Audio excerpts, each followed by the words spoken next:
دولت اهریمنی قدرت‌های بزرگ که از غرب تا شرق پیوسته و متصل به هم بود گسسته شده.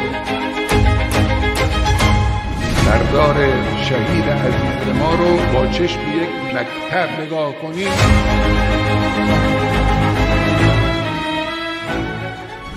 ملت از هر جناح و حزب در این جهت مثل همن طرفدار انقلابن، طرفدار ایستادگی در مقابل ظلمن، طرفدار نگفتن به همه مطامع دولت‌های استکباری و استعماری. امامه نماز جمعه به امامت ولی امر مسلمین جهان.